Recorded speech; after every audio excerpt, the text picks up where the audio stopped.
morning students, myself Gaurav Agrawal, lecturer electrical engineering, Government Polytechnic College, Sawai Madhopur.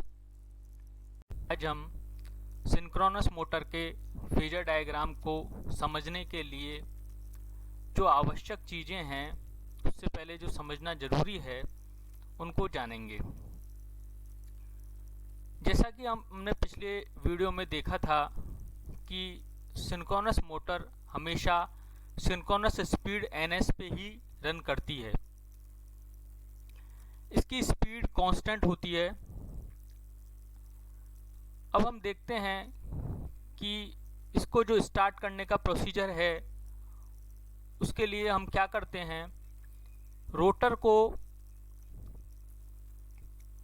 जो कि unexcited होता है उसको पहले सिंक्रोनस या नियर सिंक्रोनस स्पीड तक स्पीड अप किया जाता है बाय सम अरेंजमेंट। अब वो अरेंजमेंट कुछ भी हो सकता है, जैसे हम बाय ऑक्सिलरी ड्राइव के द्वारा कर सकते हैं, इंडक्शन मोटर या डीसी मोटर के द्वारा कर सकते हैं, या फिर डैम्पर वाइंडिंग्स के द्वारा कर सकते हैं। सिंक्रोनस मोटर को स्टार्टिंग के जो वेज हैं, जो मेथड्स हैं, उनको हम लेटर वीडियो में अलग से समझेंगे। तो सबसे पहले सिंक्रोनस मोटर को बाय सम मीन्स हम सिंक्रोनस स्पीड या नियर सिंक्रोनस स्पीड तक स्पीड अप कर देते हैं। उसके बाद उसको डीसी सोर्स के द्वारा, जैसे ही वो नियर सिंक्रोनस स्पीड पे आ जाती है, उसको डीसी सोर्स के द्वारा एक्साइट कर दिया जाता है। जिस मोमेंट पे सिंक्रोनसली रोटेटिंग जो रोटर होता है वो एक्साइट होता है। एक्साइटेशन का क्या मतलब है? एक्साइटेशन का मतलब है कि हमारी जो फील्ड वाइंडिंग है हमने उस पर डीसी सप्लाई दे दी। जैसे ही वो सिंक्रोनस स्पीड पर पहुंचेगा या नियर सिंक्रोनस स्पीड पे पहुंचेगा, वैसे ही हमने रोटर को डीसी सप्लाई दे दी। डीसी सप्लाई देने से जस्ट एट दैट मोमेंट वो रोटर जो है वो स्टेटर से मैग्नेटिकली लॉक हो जाता है। जैसा कि हमने पिछले वीडियो में देखा था कि जो रोटर पोल्स हैं वो स्टेटर पोल्स के साथ लॉक हो जाते हैं और दोनों सिंक्रोनस स्पीड पर सेम डायरेक्शन में रन करने लगते हैं।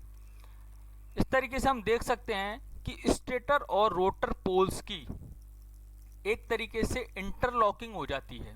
सिंक्रोनस मोटर के अंदर स्टेटर और रोटर पोल्स की एक तरीके से इंटरलॉकिंग हो जाती है। दोनों एक ही स्पीड सिंक्रोनस स्पीड पर रन करने लग जाते हैं और एक ही डायरेक्शन में रन करने लग जाते हैं। अब हम इसमें देखेंगे कि स्टेटर और रोटर पोल्स का जो ये इंटरलॉकिंग है ये एब्सोल्युटली रिजिड नहीं है। मोटर के ऊपर यदि हम लोड को चेंज करें या फिर हम रोटर के एक्साइटेशन को चेंज करते हैं। रोटर के एक्साइटेशन को चेंज करने का क्या मतलब है?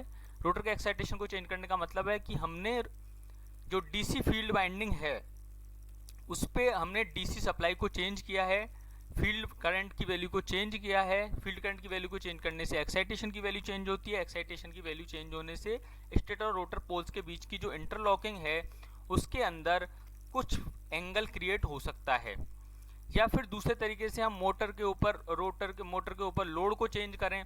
लोड को चेंज करने से भी स्टेटर और रोटर पोल्स की जो इंटरलॉकिंग है उसमें कुछ फेज डिफरेंस आता है।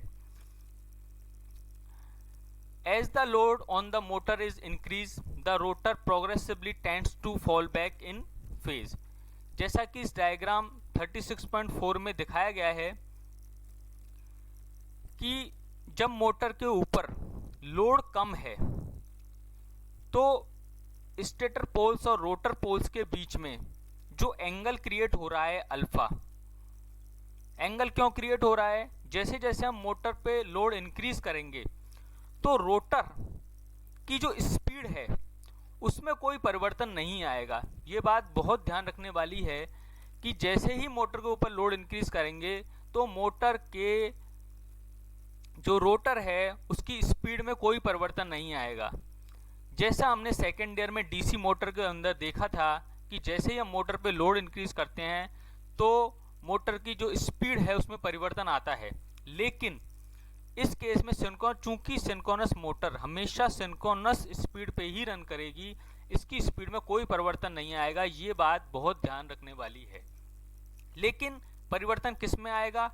जो रोटर है वो कुछ एंगल पीछे रहेगा स्टेटर पोल्स से। स्टेटर पोल्स और रोटर पोल्स के बीच में कुछ एंगल क्रिएट हो जाएगा। Rotor progressively tends to fall back in phase, मतलब उसमें जो रोटर जो है वो कुछ फेज एंगल पीछे रहेगा स्टेटर से, स्टेटर पोल से। लेकिन जो रोटर है वो सिंक्रोनस स्पीड से कंटिन्यूअसली रन करता रहेगा। अब लोड भी दो तरीके के हो सकते हैं, जैसे कि एक पहले लोड की वैल्यू जब कम रखते हैं तो लोड की वैल्यू कम रखने पे जैसे डायग्राम में दिखाया गया है 36.4 में, जब लोड की वैल्यू हम कम रखते हैं तो स्टेटर पोल्स और रोटर पोल्स के बीच में जो फेज डिफरेंस है जिसको हम अल्फा नाम से बोल रहे हैं, वो जो फेज डिफरेंस है उसकी वैल्यू कम होगी। इस एंगल को हम लोड एंगल बोलते हैं। जब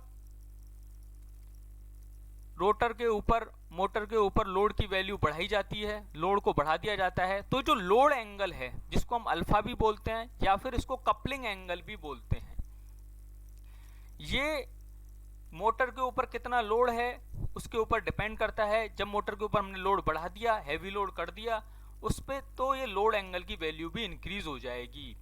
तो आप इस तरीके से इसको याद कर सकते हैं कि जैसे जैसे लोड की वैल्यू मोटर के ऊपर इंक्रीज हुई तो लोड एंगल की वैल्यू भी इंक्रीज हो गई।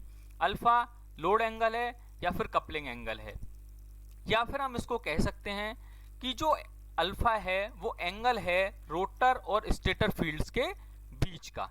स्टेटर और रोटर फील्ड्स के बीच के एंगल को हम अल्फा बोल रहे हैं। इसके बाद हम आगे चलते हैं। हमने ये देखा है कि सिंक्रोनस मोटर के अंदर दो चीजें ध्यान में रखने वाली हैं। पहली चीज ये है कि सिंक्रोनस मोटर के अंदर फर्स्ट एनालिसिस हम करेंगे कांस्टेंट एक्साइटेशन के साथ। मोटर के ऊपर लोड चेंज होगा और हम कांस्टेंट एक्साइटेशन रखेंगे। कांस्टेंट एक्साइटेशन मतलब कि रोटर की जो फील्ड वाइंडिंग है उसमें जो करंट जा रही है IF, जो फील्ड करंट जा रही है उसकी वैल्यू कांस्टेंट है। उसकी वैल्यू कांस्टेंट रहने का मतलब है कि कांस्टेंट एक्साइटेशन है। अब सिंक्रोनस मशीन के अंदर एक और समझने वाली बात है कि जैसे डीसी मोटर के अंदर जब हम डीसी मोटर को चालू करते हैं तो उसमें एक बैक EMF इंड्यूस होता है जिसकी वैल्यू EB होती है। बैक EMF जो अप्लाइड वोल्टेज है डीसी मोटर के अंदर उसका अपोज करता है। तो जो बैक EMF है वो डिपेंड करता है मोटर की स्पीड पर भी डिपेंड करता है डीसी मोटर के अंदर। लेकिन सेम इसी तरीके से सिंक्रोनस मशीन के अंदर भी बैक EMF जनरेट होता है, लेकिन ये मोटर की स्पीड पर डिपेंड नहीं करता है, ये ओनली रोटर के एक्साइटेशन पे डिपेंड करता है। यदि रोटर का एक्साइटेशन फिक्स है तो EB की वैल्यू फिक्स रहेगी। यदि एक्साइटेशन की वैल्यू फिक्स है तो EB की वैल्यू हमेशा फिक्स रहेगी। अब जो नेट वोल्टेज है आर्मेचर या स्टेटर के अंदर, जो सिंक्रोनस मोटर का स्टेटर है उसमें जो नेट वोल्टेज है उसकी वैल्यू क्या होगी? वो वैल्यू होगी वेक्टर डिफरेंस जो इनपुट वोल्टेज है और EB जो कि बैक EMF प्रोड्यूस हुआ है सिंक्रोनस मशीन के अंदर ड्यू टू एक्साइटेशन, उसके डिफरेंस के बराबर होगी। लेकिन कैसा डिफरेंस होगा? वो वेक्टर डिफरेंस होगा, नहीं न कि अर्थमेटिकल डिफरेंस होगा, क्योंकि हम यहाँ पे AC क्वांटिटीज के साथ डील कर रहे हैं, DC क्वांटिटीज के साथ डील नहीं कर रहे हैं, इसलिए हम इसको हमेशा वेक्टर डिफरेंस बोलेंगे, अर्थमेटिकल डिफरेंस नहीं बोलेंगे। अर्थमेटिकल डिफरेंस नहीं लिया जाएगा, ऑलवेज वेक्टर डिफरेंस लिया जाएगा। इसके बाद हम आर्मेचर करंट की वैल्यू को उनके वेक्टर डिफरेंस के जो वोल्टेज है उसमें आर्मेचर रेजिस्टेंस का भाग देके निकाल सकते हैं। अब हम आगे चलते हैं कि सपोज हम कंडीशन लेते हैं, हमें 2-3 कंडीशंस लेनी है। तो पहली कंडीशन हम ये लेते हैं कि सिंक्रोनस मोटर के ऊपर कोई भी लोड कनेक्टेड नहीं है, सिंक्रोनस मोटर के ऊपर कोई भी लोड कनेक्टेड नहीं है और सिंक्रोनस मोटर के अंदर कोई भी लॉसेस नहीं हो रहे हैं और उसके ऊपर एक्साइटेशन की वैल्यू फिक्स है। उस कंडीशन के अंदर EB की वैल्यू V के बराबर होगी। कारण इसका क्या है? कारण इसका ये है कि EB की वैल्यू V के बराबर होगी और वो 180 डिग्री आउट ऑफ फेज होगा। कारण इसका ये है कि मोटर जो है उसका, मोटर के ऊपर कोई भी लोड नहीं है, कोई भी लॉसेस नहीं है, इसका मतलब मोटर सप्लाई से करंट बिल्कुल जीरो लेगी। इस केस के अंदर जो EB और V है उसका वेक्टर डिफरेंस जीरो होगा और आर्मेचर जब लोड भी नहीं है, लॉसेस भी नहीं है, तो मोटर जो सप्लाई से जीरो करंट लेगी, इसका मतलब उसमें IA की वैल्यू भी जीरो होगी। इस कंडीशन में हम कह सकते हैं, ये जो कंडीशन है जिसमें सिंक्रोनस मोटर के ऊपर लोड भी कनेक्टेड नहीं है और लॉसेस भी नहीं हो रहे हैं, इस कंडीशन को कहते हैं कि सिंक्रोनस मोटर जस्ट फ्लोट कर रही है, सिंक्रोनस मोटर की जस्ट फ्लोटिंग स्टेट है। आगे हम अगले वीडियो में देखेंगे, इसी को हम कंटिन्यू करेंगे। आप इसको समझने का प्रयास करें। Thank you students, have a nice day.